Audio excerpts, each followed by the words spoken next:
Hello class. Let us start with the next chapter, that is chapter number 2, The Sun Goes on a Holiday of your English syllabus. Right? So again आपके सामने आपका book है, ठीक है. This is your English book. What we will do is, मैं read करते जाऊँगा paragraph को और आपको क्या करना है, अपना डिक्शनरी कॉपी निकाल के बैठना है और जो भी नया वर्ड आता है, ठीक है, उसको हम हिंदी में लिखते जाएंगे. So let us start. So the chapter is the sun goes on a holiday. यानी कि क्या, जो सूरज है वो हॉलीडे में जाता है, ठीक है. The sun goes on a holiday. यहाँ पे हॉलीडे का मतलब क्या है क्लास? यहाँ पे हॉलीडे का मतलब है छुट्टी. तो सूरज छुट्टी में जाता है. ओके क्लास, फर्स्ट पैराग्राफ में आते. Everyone enjoys a holiday. Everyone यानी कि सब एन्जॉय करते किसे? हॉलीडे को. So one fine Sunday the sun also took a holiday. तो एक बार क्या हुआ, संडे को जो सन था वो भी हॉलीडे, टुक अ हॉलीडे, मतलब उसने भी हॉलीडे ले लिया. अब आप सोचो, सन अगर छुट्टी ले लेगा तो क्या होगा, देखते. It suddenly disappeared from the sky. अचानक से वो गायब ही हो गया स्काई से. Darkness covered the earth. Darkness मतलब डार्क से बना है वर्ड, और डार्क मतलब क्या होता है? डार्क मतलब होता है अंधेरा. So darkness covered the earth. Covered मतलब घेर लेना. तो अंधेरा पूरा छा गया था अर्थ में जैसे ही सूरज छुट्टी में चले गया था. यहाँ पे क्लास डिसअपियर्ड एक दूसरा वर्ड है. डिसअपियर्ड का मतलब क्या होता है? डिसअपियर्ड का मतलब होता है गायब हो जाना. तो डिक्शनरी कॉपी में लिखेंगे डिसअपियर. राइट, डिसअपियर मतलब गायब हो जाना. सो let us come here. A squirrel was chasing it's friend. एक स्क्विरल हमको पता है क्या होता है, एक एनिमल होता है. स्क्विरल क्या कर रहा था? चेज कर रहा था अपने फ्रेंड को. चेज मतलब क्या होता है क्लास? चेज मतलब होता है पीछा करना. तो अपने डिक्शनरी कॉपी में लिखेंगे चेज, CHASE, चेज. चेज मतलब होता है पीछा करना. तो अ squirrel was chasing it's friend. एक स्क्विरल अपने फ्रेंड का पीछा कर रहा था, मतलब कहीं ना कहीं उन लोग खेल रहे थे, ऐसा कुछ कह सकते हैं.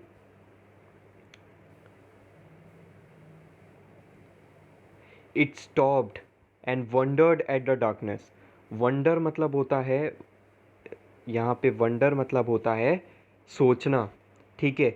अचानक से जब वो चेज़ कर रहा था अपने फ्रेंड को, यानी कि पीछा कर रहा था, वो अचानक से रुक गया और वंडर करने लगा, मतलब सोचने लगा किसके बारे में? डार्कनेस के बारे में. राइट, क्योंकि सूरज छुप गया था, डार्कनेस कवर हो गया था. It guessed something was wrong and ran home. Guessed, guessed word बना है गैस से. गैस करना मतलब तुक्का लगाना, ठीक है. अगर आपको नहीं पता था गैस का मतलब, तो हिंदी में लिख लेंगे इसको डिक्शनरी कॉपी में. गैस मतलब GUESS.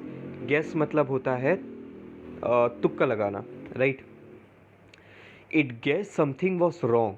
वो ऐसा तुक्का लगाया, उसने ऐसा सोचा कि समथिंग वॉज रॉन्ग, कुछ गलत है. एंड रैन होम, वो घर की तरफ भागा. A little plant search for the sun. एक छोटा सा प्लांट था, वो क्या करने लगा? सर्च फॉर द सन, मतलब सूरज को खोजने लगा कि सूरज कहाँ है. क्यों खोजने लगा? क्योंकि प्लांट्स को सन की ज़रूरत पड़ती है, सूरज की किरणों की ज़रूरत पड़ती है. किस लिए? ग्रो करने के लिए. It could not grow without the sun's rays. वही चीज़ बात हो रहा है, वो ग्रो ही नहीं कर सकता था बिना सन की किरणों से. Flowers and the leaves. Flowers and the leaves of the plant bend low to the ground. क्या लिखा है? फ्लावर्स और लीव्स जो थे, किसके? प्लांट के फ्लावर्स और लीव्स होते. Bend low to the ground, वो झुक गए ज़मीन के तरफ. बेंड मतलब झुक जाना होता है. राइट. बिना सूरज के उन्हें सूरज की गर्मी नहीं मिल रही थी और बिना उसके वो खाना नहीं बना सकते, इसीलिए वो झुक गए, कमज़ोर होकर झुकने लगे ज़मीन की तरफ. Other trees also missed the sun. क्या लिखा है? जो बाकी जो पेड़ थे वो भी मिस करने लगे सन को. क्यों? क्योंकि सन, प्लांट्स को ज़रूरत रहती है सन की. Mother bird peeped out of her nest. Peeped out of her nest. Peeped मतलब झांक के देखना. तो जो मदर बर्ड थी वो अपने नेस्ट से झांक के देख रही थी. एंड विस्पर्ड, विस्पर्ड एक नया वर्ड आया क्लास। विस्पर्ड का मतलब होता है फुसफुसाना। वो फुसफुसाने लगी टू इट्स लिटिल वन, मतलब धीरे धीरे फुसफुसा के डर के मारे अपने बच्चों को बता रही थी। लिटिल वंस मतलब अपने बच्चों को बता रही थी अबाउट द डार्कनेस। वो अपने बच्चों को बता रही थी कि कैसे देखो अंधेरा छा गया है। शी वॉज सैड, क्या लिखा है, she was sad because she could not go out to find food for them. तो जो शी मतलब कौन है यहाँ पे क्लास, शी मतलब मदर बर्ड की बात हो रही है। मदर बर्ड वॉज सैड, वो सैड हो गई। क्यों सैड हो गई, because she could not go out to find food for them. वो अपने बच्चों के लिए खाना खोजने के लिए बाहर नहीं जा पा रही थी। The bee couldn't find any honey because the flower didn't bloom, so it went back to its hive. Okay, देखते इसको। द बी, बी मतलब क्या होता है, बी एक यहाँ पे देख सकते, this is a bee. Bee को दिक्कत हो रहा है हनी खोजने में, हनी फ्लावर से मिलता है, क्यों, क्योंकि फ्लावर्स मुरझा गए थे। तो bee could not find any honey. अब क्योंकि उसको हनी नहीं मिला, क्यों हनी नहीं मिला, because the flowers didn't Bloom. यहाँ पे ब्लूम एक वर्ड है, ब्लूम का मतलब होता है खिलना, ठीक है। फ्लावर्स ब्लूम मतलब फ्लावर्स खिलते हैं। So it went back to its hive, ठीक है। यहाँ एक नया वर्ड आया है हाइव। हाइव का हिंदी में मतलब होता है छत्ता, मधुमक्खी का छत्ता। तो जैसे अगर मैं आपसे पूछूं कि लेट्स से बर्ड्स के होम को हम क्या कहते हैं, बर्ड्स के होम को हम नेस्ट कहते हैं, ठीक है। सिमिलरली बीज के होम को हम क्या कहते हैं, बीज के होम को हम हाइव कहते हैं, HIVE हाइव। तो क्योंकि बी को हनी नहीं मिला फ्लावर से, क्योंकि फ्लावर ब्लूम ही नहीं हुआ, ब्लूम मतलब खिला ही नहीं, तो बी क्या किया, went back to its hive, वो अपने हाइव में वापस चले गया। The sun wasn't there so the wind got stuck up the hill. तो क्योंकि सूरज नहीं निकला था तो जो विंड थे वो भी हिल में ही अटक गए। हिल मतलब पहाड़ होता है। ऐसा इसीलिए बोला जा रहा है क्योंकि जो सूरज की गर्मी होती है वो हवा को गर्म करती है और गर्म हवा ऊपर जाती है, ठीक है, और ठंडा हवा नीचे आती है। इसी तरह से हमारा AC भी काम करता है, ठीक है। तो बेसिकली क्या है, क्योंकि जो सूरज निकला ही नहीं तो जो गर्म हवा था वो ऊपर ही अटक गया, ठीक है, हिल नहीं पा रहा था अपने जगह से।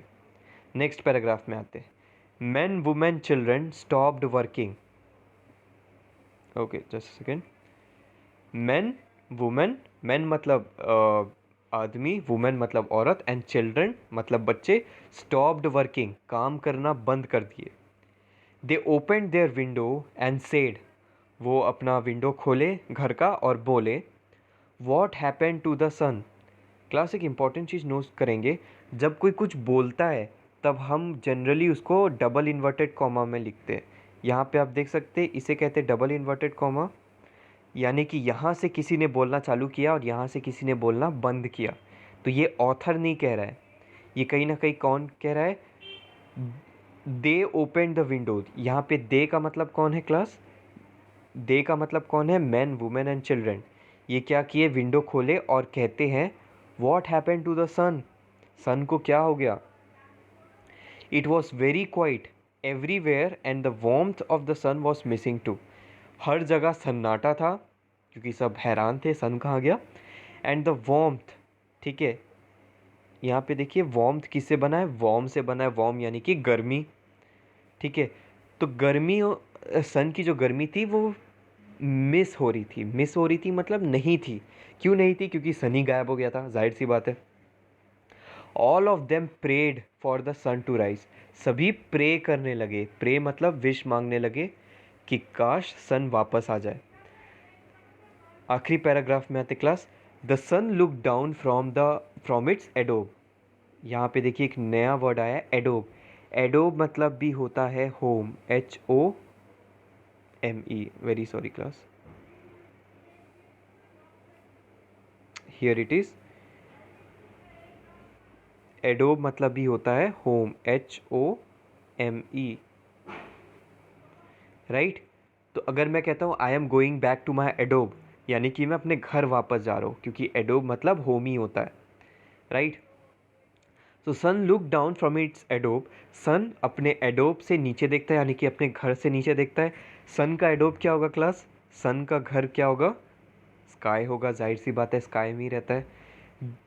The stillness on earth shocked the sun. Earth पूरा स्टिल हो गया था, मतलब हलचल सब बंद हो गए थे। कैसे बंद हो गए थे? सभी अपना काम करना बंद कर दिए थे। बी अपने हाई में वापस चले गया था। ठीक है, स्क्विरल जो अपने फ्रेंड को चेस कर रहा था वो भी अपने घर भाग गया था। तो ये सब देख के सन एकदम शॉक हो गया उसको। ठीक है, द सन फेल्ट सॉरी।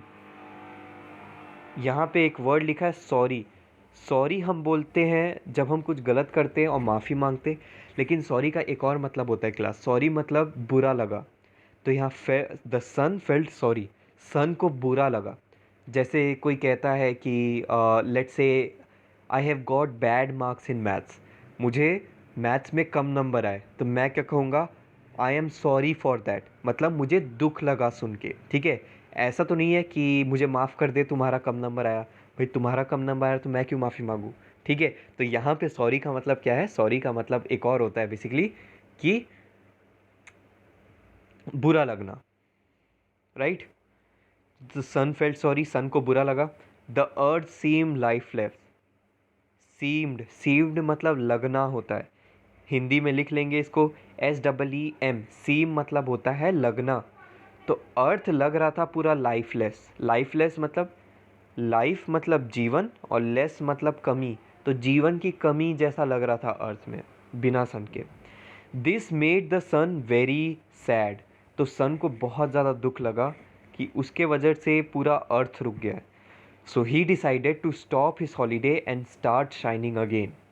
तो उसने डिसाइड किया कि मैं अपना हॉलीडे को बंद कर दूंगा, स्टॉप कर दूंगा और फिर से शाइन करने लगूंगा। The plants grieve and flowers bloomed. तो जैसे ही वो शाइन करने लगा, इस पिक्चर में हम देख सकते हैं, जैसे ही वो शाइन करने लगा तो क्या होता है? Plants grieve and flowers bloom. तो जो प्लांट्स थे वो ग्रू करने लगे और जो फ्लावर्स थे वो ब्लूम होने लगे। ब्लूम मतलब खिलना, अभी बात हुई थी। बीज एंड बर्ड्स स्टार्टेड सिंगिंग। तो जो बीज थे और जो बर्ड्स थे वो वापस से सिंग करने लगे, गाना गाने लगे। The reverse flowed joyfully and wind blue. तो जो रिवर थे वो भी खुशी से चलने लगे और जो विंड थे वो भी बहन चलने लगे। Mother bird was happy. जो मदर बर्ड थी वो भी खुश हो गई। And everyone on the earth began to work.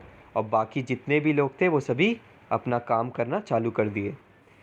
Indeed, Indeed एक नया वर्ड आया क्लास। इंडीड का यहाँ पे मतलब होता है बिल्कुल, हिंदी में लिख लेंगे। Indeed the sun can never go on a holiday. इसीलिए सन कभी भी हॉलीडे में नहीं जा सकता। अगर वो जाता है तो फिर हम देखें इस चैप्टर में कि कितना प्रॉब्लम हो जाता है। तो यहाँ पे क्लास आपके वर्ड मीनिंग्स लिखें, इसको याद कर लेंगे अच्छे से। And very importantly these are your exercises. इसको करने की कोशिश कीजिए, बहुत ही ईजी है। This is your next chapter basically. ठीक है, वेरी गुड न्यूज़ कि इसमें कोई क्वेश्चन आंसर नहीं है। ठीक है, सिर्फ यही एक्सरसाइज है आपको। तो कोशिश कीजिए एक्सरसाइज को सॉल्व करने का। बन जा रहा है तो वेल एंड गुड, नहीं बन रहा है तो उस क्वेश्चन को छोड़ देंगे या हमारे व्हाट्सएप ग्रुप में पूछ लेंगे। Thank you.